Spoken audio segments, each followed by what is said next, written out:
Welcome to the Heartbreak Chronicles, where every story is a raw reflection of life. Hit that subscribe button to stay tuned, give us a like to show your support, and share this episode with your friends. Don't forget to leave a comment and let us know what you think. Now, let's dive into today's story. I never thought that one day I would be the founder of a tech company. It was a sunny morning as I stood in front of the mirror, straightening my slightly wrinkled suit. This suit was specially prepared for today's interview. It's a bit old, but still one of my best. I took a deep breath and tried to calm my inner nerves. Today, I have an upcoming interview with a well-known tech company that could be my chance to change the course of my life. My name is William. I was born in 1980 and grew up in a small town in western New York State. Ever since I was a child, I have felt out of place in my surroundings. The town seemed to have been forgotten by time, and the people around me seemed to be content with the status quo, but my heart always yearned for a bigger world. My father was a construction worker who worked hard on construction sites all year round. Every evening, he always came home dusty and exhausted. The mother, on the other hand, was a typical housewife, devoting all her energies to her family. They were ordinary, hardworking people who were not well off, but always tried their best to create the best conditions for me. In school, I was an average to average student, not standing out, not lagging behind, like a shadow blending into the background. I was neither athletic, nor a top student, nor a popular windbag. I always sat quietly in the corner of the classroom, immersed in my own world. However, it is underneath this mundane exterior that a fire burns inside of me. It was a curiosity about the unknown, a love of technology, and a vision of the future. Whenever I turn on the used computer my father bought me, it's as if I've entered another world. In this world, I am no longer the silent William, but a wizard who can perform miracles. After graduating from high school, I chose to attend a local college and major in computer science. I chose to live at home and commute between school and home every day in order to ease the financial burden on my family. College life wasn't as exciting as I thought it would be. My grades remained mediocre, barely maintaining a middle-of-the-road level. I had to work several jobs to pay for tuition and living expenses, sometimes flipping burgers at fast food restaurants, sometimes helping my father with odd jobs at construction sites. These jobs are hard work, but they also make me appreciate the opportunity to learn even more. Whenever I feel exhausted, I remember what my father always says, "William, knowledge is power. Only by studying hard can you change your destiny." In my 4 years of college, my GPA was only 2.6, nowhere near as good as those who excelled. However, I am not discouraged by this. Instead, I put more energy into practicing. I use my time after school to teach myself programming, participate in various open-source projects, and even try to develop my own applets. Although all of these projects were simple, I felt an overwhelming sense of accomplishment with each one I completed. When graduation season rolled around, I submitted my resume with great anticipation. However, reality hit me in the head. Those big companies were totally uninterested in a graduate of an average college with average grades like me. Rejection after rejection frustrated me, and I began to wonder if I had made the right choice. Just as I was about to give up, I received an invitation to interview with a small tech company. The company is unknown, but they are developing an innovative software product. I knew that this might be my only chance. So, on this morning, I stood in front of the mirror, straightening my suit and preparing for the turning point in my life. I don't know what the future holds, but I do know that as long as I don't give up, one day I will realize my dream of technology. Stepping outside, I took a deep breath and felt the slightly cool morning air. In the distance, the sun was slowly rising, casting a golden glow over the town. I knew that there was a vast world waiting to be explored beyond this ordinary town. As I got on the bus, my mind kept going back to the interview questions I had prepared last night. Although my education and grades are not outstanding, I believe that the experience I have gained in practice will impress the interviewer. I prayed silently that this opportunity would be a turning point in my life. When I walked into the office of that small tech company, I felt both nervous and excited. I knew that from this moment on, my life could change forever. And I, William, an ordinary young man from a small town, was getting ready to take on the first major challenge of my life. The interviewer was a kind, middle-aged man with a kind and wise gaze. When he asked me about my project experience, I rambled on about the applets I had developed after school and the open-source projects I had worked on. My enthusiasm seemed to infect him, and his eyes sparkled with interest. Just when I thought everything was going well, the interviewer suddenly asked a question I wasn't prepared for. "William, why did you choose to join a small company like ours instead of pursuing opportunities with larger companies?" The question froze me. A million thoughts flashed through my mind, but in the end, I decided to speak from the heart. "Sir, I come from a small town, and since I was a kid, I've dreamed of making a difference in the tech industry. I know my background may not be good enough, but I believe I can learn and grow faster in a small and flexible team. I aspire to be hands-on in product development rather than being a small screw in a big company." The interviewer gave a small smile after hearing my answer.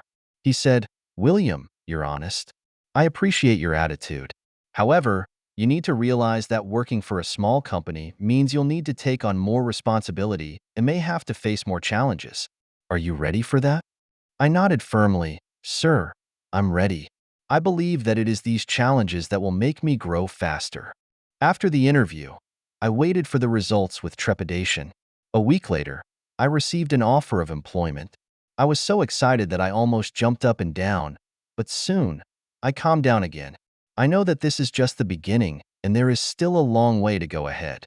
Upon starting, I quickly realized that working for a small company was indeed as challenging as the interviewer had said. Not only do I have to be involved in software development, but I also have to assist with customer service and sometimes even help clean the office. But I don't care because I know that every experience is a valuable learning opportunity.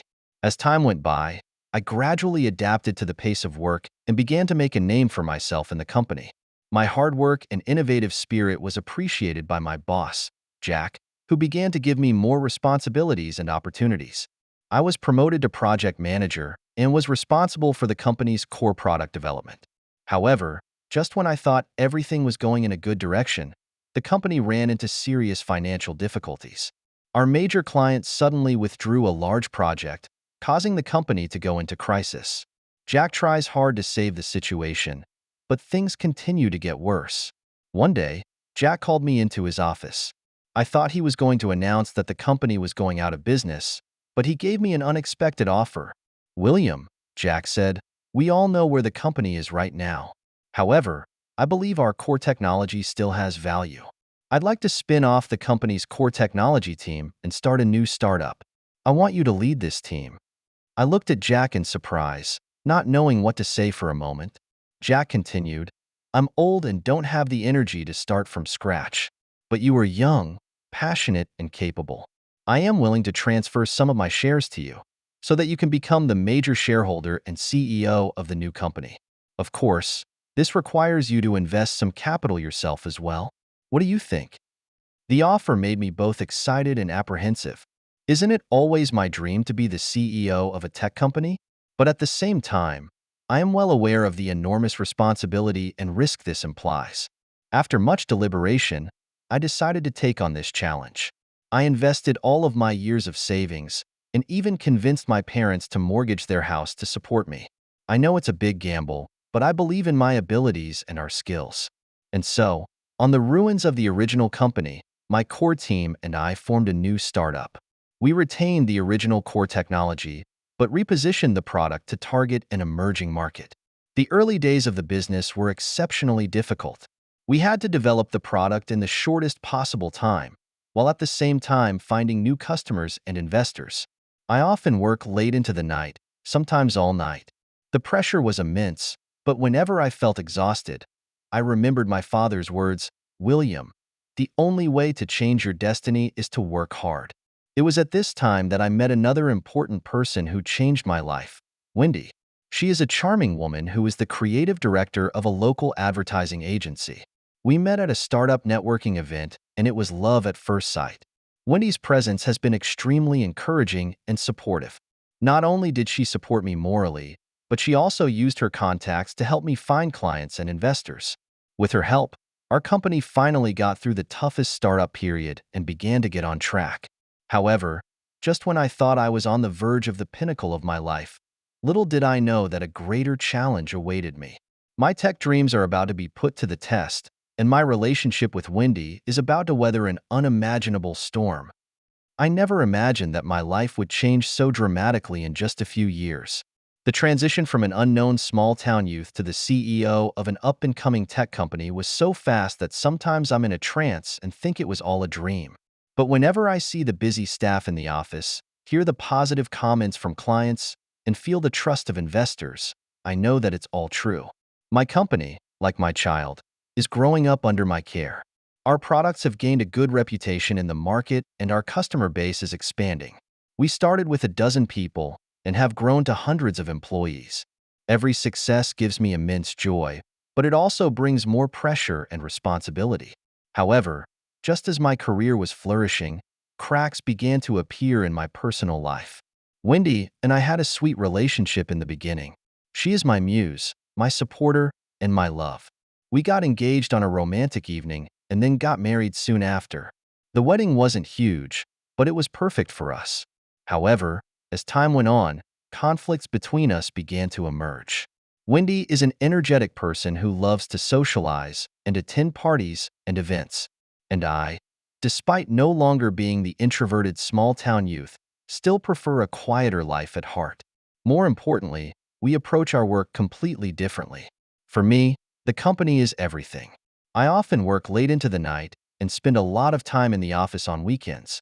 I feel this is necessary because we are in a phase of rapid growth, and every decision can affect the future of the company. But Wendy didn't understand what I was doing.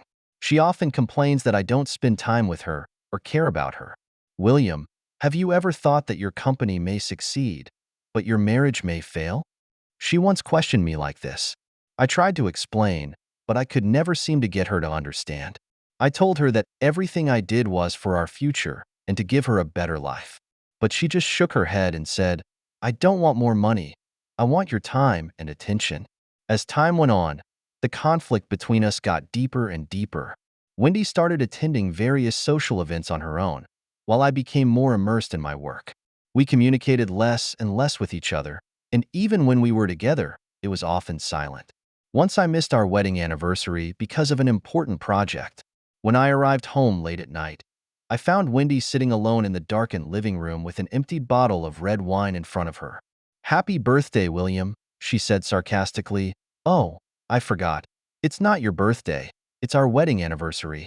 But what difference does it make to you? You can't even remember it anyway. I felt deeply guilty and tried to explain and apologize, but Wendy just gave me a cold look and got up to leave. At that moment, it was clear to me that we were farther apart than ever before. At the same time, the company's growth has not been smooth. We have encountered a number of technical difficulties that have resulted in repeated delays in the release of new products. Some investors began to lose confidence in us and threatened to divest. I felt so stressed that I often couldn't sleep all night. During this difficult time, I am even more committed to my work and hope to solve the problem as soon as possible. I told myself that once the company got through this, everything would be fine. I would have more time for Wendy and our relationship would become close again. What I didn't realize, however, was that Wendy's world had begun to change just as I was fully engaged in my work. Her social circle expanded, and she began to make many new friends. One of them, a music producer named James, began to appear frequently in her life. When I finally realized something was wrong, it was too late. I noticed that Wendy started going out late at night a lot and often came back smelling of alcohol. Her cell phone was always set with a password, and she was always careful to avoid using it in front of me. I began to doubt it, but didn't want to believe it. I told myself that Wendy was just looking for some new fun and that she wouldn't betray me. But deep inside, a voice kept reminding me, your marriage is going over a cliff. It was at this point that the company finally turned the corner. We have solved the technical problems, and the new products have been successfully marketed with enthusiastic market response. Investor confidence was rekindled, and the company's valuation multiplied several times. I came home excited and wanted to share the good news with Wendy. I fantasized that maybe this good news could rekindle the spark between us. However, when I pushed open the door to my home, I found the house dark. Wendy isn't at home. I called her number, and it was always unanswered. It wasn't until late at night that I got a text from her. "I'm not coming home tonight. I'm with friends."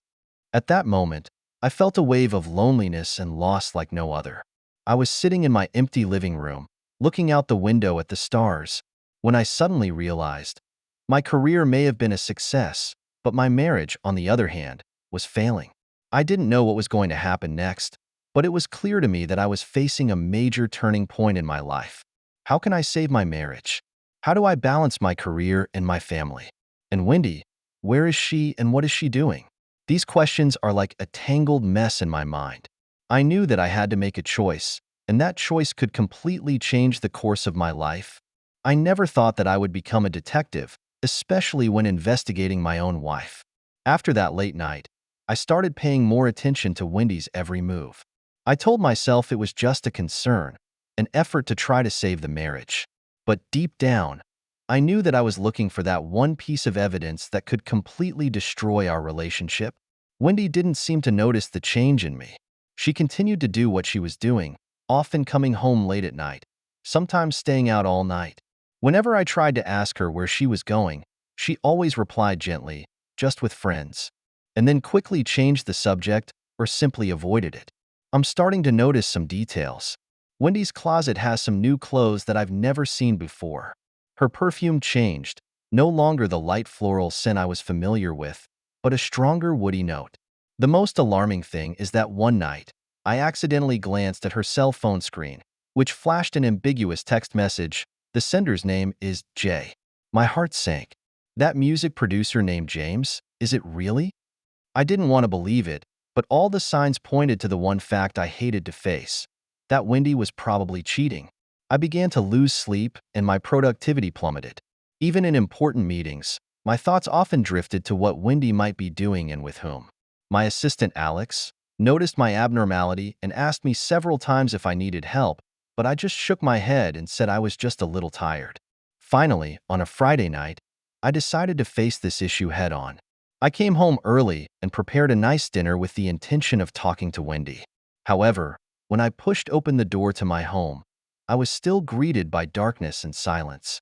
I called Wendy's number only to find her cell phone turned off. A sense of foreboding welled up. I drove to a few of her usual haunts, but came up empty. Finally, I remembered a music bar that James frequented. As I pushed open the door to the bar, the sound of loud music hit me. I looked for Wendy in the dim light and suddenly, I saw her. She was sitting in the corner with a man who was no other than James. I stood there, watching them talk intimately, James' hand brushing Wendy's cheek from time to time. My heart felt like it was being pinched so hard that breathing became difficult. I wanted to rush up and question them, but my legs were as heavy as lead. Just then, Wendy looked up and our eyes met in the air. I saw a flash of panic in her eyes, then calmness returned. She gently pushed James away and walked towards me. "William," she said calmly, "let's go home together and talk it over." We returned home and sat on the couch that had held so many sweet memories for us. Wendy confessed everything. She and James have been in this relationship for some time. She said she felt lonely and neglected, and James gave her the attention and understanding she needed. "I'm sorry, William," she said, "but our marriage has been in trouble for a long time. You were always absorbed in your work, and me, I needed more than a successful husband. I needed someone who really cared about me." I felt a pang of heartache as I listened to Wendy's words. I'd like to retort, to say that all I'm doing is for our future. But I know that's just an excuse. I did neglect her and our relationship. So, I spoke with difficulty. "What do you want? A divorce?" Wendy was silent for a moment, then nodded softly. "I think we both need some time and space. Maybe some time apart would be good for both of us." I felt a wave of vertigo. Divorce? The word was so foreign to me, but now it was laid bare before me. "What about Amy?" I asked about our daughter. "Amy is in college now, and she has always been a link in our marriage." "We'll talk it over with her," Wendy said. "She's old enough to understand." I nodded, but inside I was screaming. I don't want to lose my family, I don't want to lose Wendy, and I don't want to hurt Amy. But what can I do? I was distracted for the next few days. I work mechanically, I eat mechanically, I breathe mechanically. I told myself that maybe this was just a nightmare. Maybe I'd wake up and everything would be back to normal. But every morning when I opened my eyes and saw the empty bed beside me, I knew that it was all true. I began to question everything about myself. I've given so much to my career, sacrificed so much, and in the end I've ended up with a broken family. I'm beginning to wonder where I've gone wrong in my life. Just as I was falling into deep self-doubt, the company took a major turn for the worse. Our new product was a huge success, and the company's market capitalization doubled several times in just a few months. Investors, the media, and even the government have been raving about us. But these successes have lost their meaning for me. I stood on the top floor of my company, overlooking the city, but felt more alone than ever. I think of the young man from a small town with a simple dream, a good job and a happy family. And now that I have success far beyond that young man's imagination, I have lost the most important thing of all. It was at this point that I received an unexpected phone call. "It's Wendy." "William," her voice sounded a little weak. "I need to see you. I'm sick." My heart sank. Despite all that had happened between us, in that moment I felt nothing but deep concern. I immediately dropped what I was doing and drove to the hospital. When I push open the door to the hospital room, I see a haggard Wendy. She was much thinner and paler than the last time I saw her. My heart seized up. "What happened?"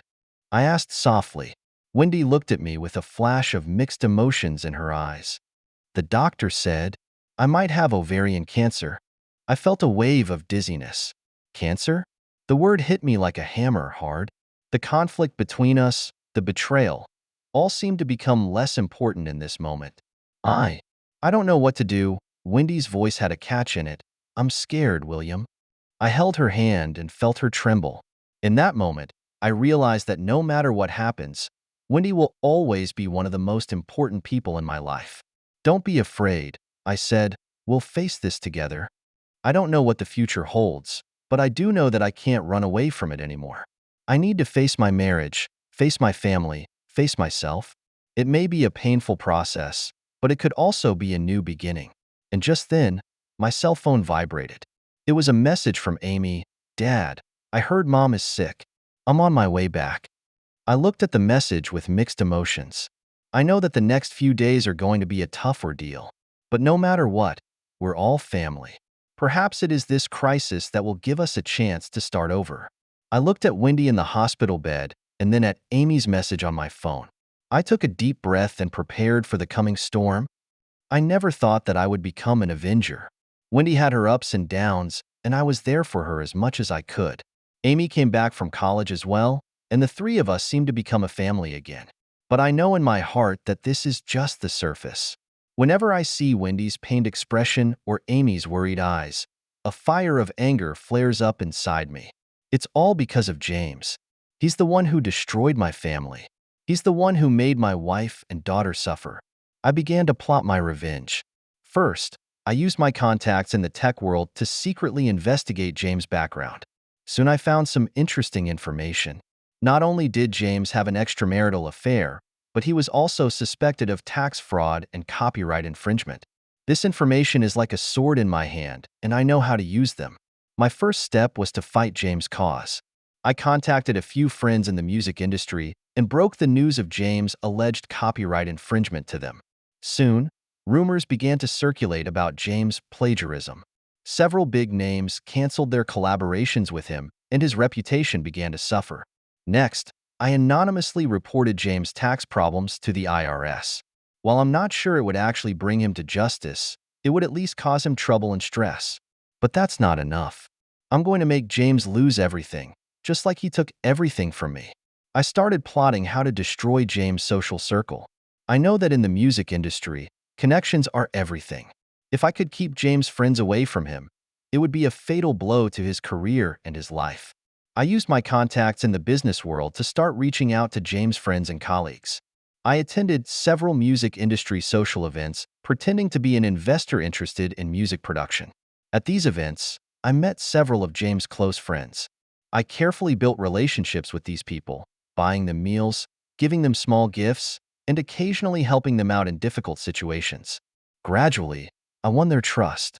Then I started bringing up James, intentionally or not. I describe how he destroyed my family and cheated on my wife. I portrayed James as an emotionally manipulative liar, someone who could not be trusted. You know, I would say this, James not only cheated on my wife, he put her in deep pain. He doesn't care about anyone else's feelings but his own pleasure. I will describe in detail how James abandoned my wife when she was sick and how he ignored my daughter's feelings. I portrayed myself as a victim, a betrayed husband and father. I just don't want anyone else to get hurt too. I'd conclude, people like James don't deserve your friendship. My words began to have an effect. James' friends start to get suspicious of him. They began to avoid James and stopped inviting him to parties and events. Negative rumors about James began to circulate in the music scene. I watched as James' social circle dwindled and his position in the industry began to falter. I know that the loss of these contacts will hit James harder than the loss of his job. James is starting to feel the change. He became anxious and began contacting his friends frequently in an attempt to salvage the relationship. But every time he extended an olive branch, it was politely declined. He wondered what had happened and why his once best friend had suddenly become so cold. I watched all of this with cold eyes and felt a complex sense of satisfaction in my heart. I know I'm destroying a man's social life and possibly causing him unimaginable pain, but I firmly believe that this is the punishment he deserves. James destroyed my family, hurt my wife and daughter, and he must pay for it. As time goes on, James' situation gets worse and worse. His standing in the music industry has plummeted, and his former friends and partners have cut ties with him. I heard he started drinking heavily, and his work became intermittent. I met James by chance one day in a coffee shop. He looked haggard, hollow-eyed, and completely devoid of his former vigor. A flicker of fear flashed in his eyes when he recognized me. "William," he shuddered, "you did all this, didn't you?" I looked at him calmly, neither admitting nor denying it. "James, you should understand that everyone is responsible for their own actions." James lowered his head, his shoulders shaking slightly. "I know I did something wrong, but—" I interrupted. "No buts, James. You destroyed my family and hurt my wife and daughter. Do you think you can get away with that?" James fell silent. He looked like he had aged 10 years at once. I turned away, leaving him sitting there alone, shapeless. Walking out of the coffee shop, I took a deep breath. I know my behavior may seem cruel, but I firmly believe it is necessary. In this world, justice sometimes requires our own hands. However, just when I thought the dust had settled, the unexpected happened. Amy found me with mixed emotions in her eyes. "Dad," she said, "I heard about what happened to James recently. Did you do it?" I looked into my daughter's eyes and decided not to hide it anymore. "Yes, Amy, that I did what I thought was necessary." Amy was silent for a moment, then said, "Dad, I understand how you feel. James did hurt our family, but seeing him now makes me feel a little sad." I hugged Amy gently. "Honey, sometimes life is so complicated. James has to pay for his behavior, not only for us, but for him to see the error of his ways." Amy nodded, and although there was still a hint of doubt in her eyes, I could see that she was beginning to understand what I was doing.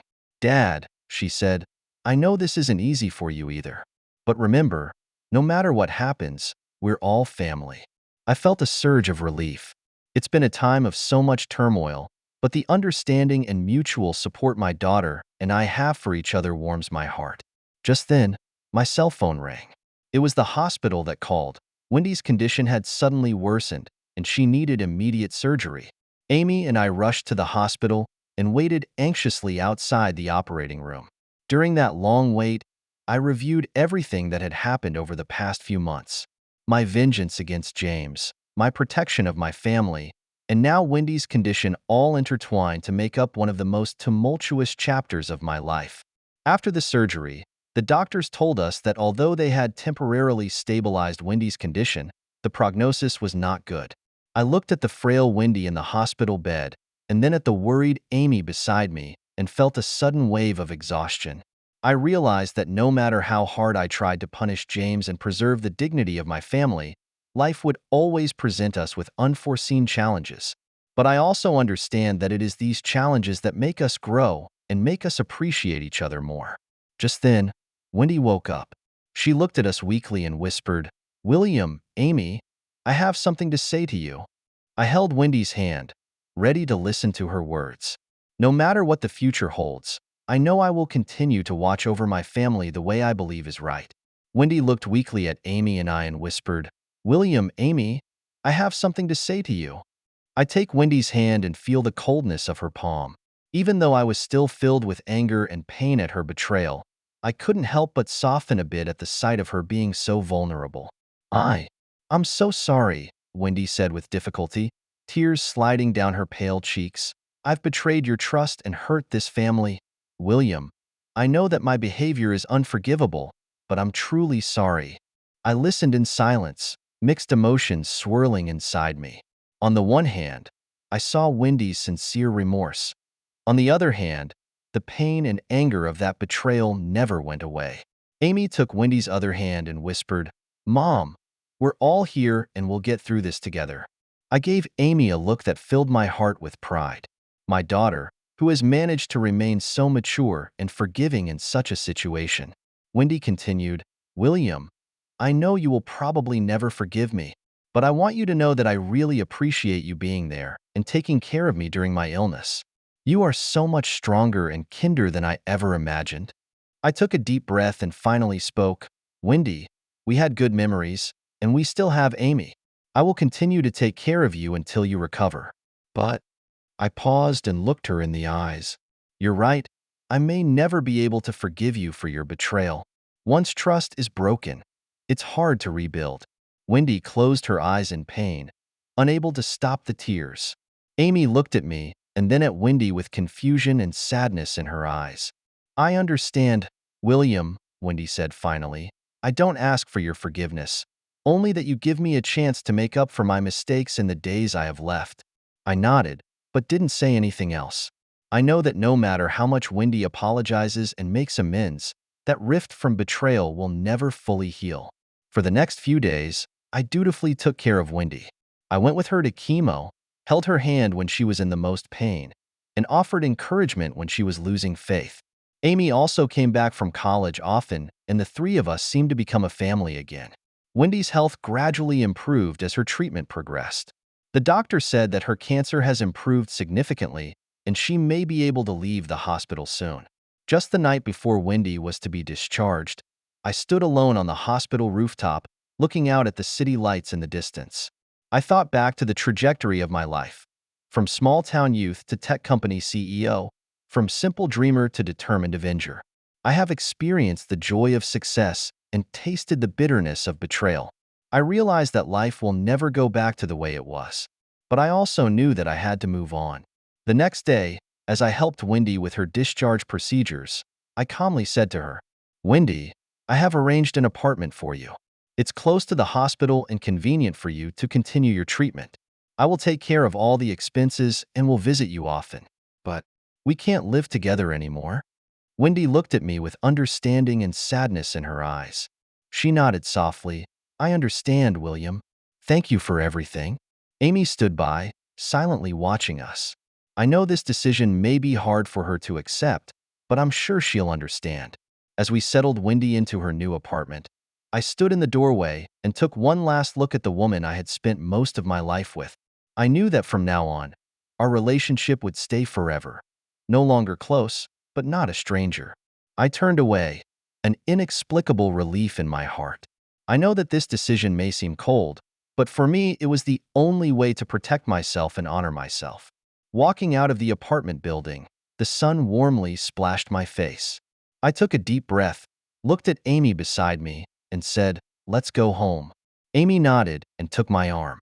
Together we walked to the parking lot, ready to start a new chapter of our lives. Thank you for taking the time to listen to today's story. If you enjoyed it, please like and subscribe if you haven't already. If you have a story to share about your own or someone else's experience, please feel free to contact me. Take care.